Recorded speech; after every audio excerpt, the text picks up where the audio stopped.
Assalamualaikum warahmatullahi wabarakatuh. Saya Dila Puspita yang terhormat kepada dosen pengampu mata kuliah Metodologi Studi Islam Bapak Muhammad Syarif Khalili. Di sini saya akan menjawab soal ujian akhir semester nomor 3, yaitu buatkan video narasi tentang aspek politik dalam Islam.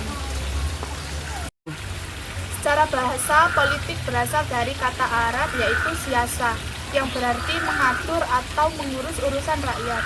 Dalam konteks Islam, siasa merujuk pada usaha mengatur urusan umat berdasarkan prinsip-prinsip Islam baik dalam bidang pemerintahan, hukum maupun sosial kemasyarakatan. Definisi politik Islam. Politik Islam adalah sistem pengelolaan masyarakat yang berlandaskan pada Al-Quran dan Sunnah dengan tujuan menegakkan keadilan, kemaslahatan umum, dan pelaksanaan syariat Islam dalam kehidupan bernegara. Tujuan politik dalam Islam yaitu Islam tidak memisahkan antara urusan agama dan dunia. Tujuan politik dalam Islam mencakup: yang pertama, menegakkan keadilan; yang kedua, menjamin keamanan dan ketertiban masyarakat; yang ketiga, melindungi hak asasi manusia; yang keempat, mewujudkan kemaslahatan umat; dan yang terakhir, menghindari kerusakan dan kezaliman. Prinsip-prinsip politik dalam Islam. Yang pertama adalah tauhid. Segala bentuk kekuasaan dalam Islam berpangkal pada keesaan Allah Subhanahu wa Ta'ala. Pemimpin hanyalah wakil atau pelaksana dari amanah Allah untuk memimpin umat. Yang kedua adalah keadilan.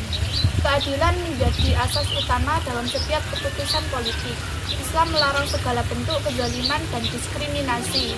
Yang ketiga adalah syura atau musyawarah.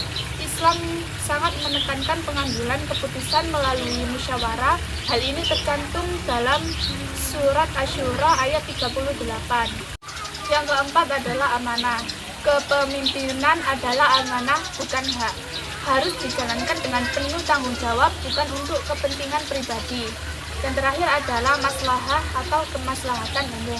Segala kebijakan politik harus ditujukan untuk kepentingan bersama, bukan kelompok tertentu. Selanjutnya adalah sistem pemerintahan dalam Islam. Islam tidak menetapkan satu bentuk sistem pemerintahan yang kaku. Namun dalam sejarah Islam ada beberapa bentuk pemerintahan yang pernah diterapkan, yaitu khilafah. Khilafah adalah sistem pemerintahan yang dipimpin oleh khalifah setelah wafatnya Nabi Muhammad SAW. Contohnya Khulafaur Rasyidin, yaitu Abu Bakar, Umar, Utsman, dan Ali. Yang kedua adalah imamah. Kepemimpinan yang menekankan aspek keimanan dan keilmuan lebih dikenal dalam mazhab Syiah. Yang ketiga adalah kerajaan Islam atau monarki. Beberapa negara Islam menerapkan sistem kerajaan seperti pada masa dinasti Umayyah dan Abbasiyah. Selanjutnya adalah tugas dan fungsi pemimpin dalam Islam.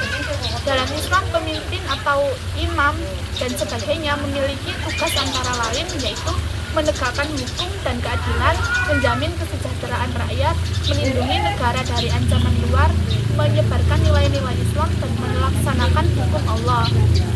Etika sangat penting dalam politik Islam. Politik tidak boleh dijalankan dengan tipu daya, fitnah, atau adu domba. Di antaranya, jujur dan transparan, menghindari manipulasi, tidak rakus kekuasaan, berorientasi pada pelayanan bukan keuntungan pribadi. Contoh praktik politik Islam dalam sejarah, yaitu Piagam Madinah, konstitusi pertama yang disusun oleh Nabi Muhammad SAW, yang menjamin kebebasan beragama, keadilan, dan kesetaraan bagi semua warga baik muslim maupun non-muslim. Selanjutnya, politik Islam dalam konteks modern. Saat ini, prinsip-prinsip politik Islam dapat diimplementasikan dalam berbagai sistem pemerintahan selama nilai-nilainya dijaga, yaitu negara demokratis dengan semangat syura, konstitusi yang menjamin hak-hak rakyat, pemimpin yang bertanggung jawab dan berpihak pada umat, dan yang terakhir adalah keadilan sosial dan ekonomi. Nah, jadi kesimpulannya yaitu aspek politik dalam Islam merupakan bagian yang menyatu dengan nilai-nilai keislaman secara utuh. Politik bukan sekedar soal kekuasaan, tapi adalah sarana untuk mewujudkan kemaslahatan umat.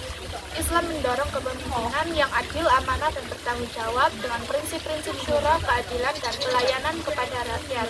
Sekian pemaparan materi dari saya. semoga bermanfaat.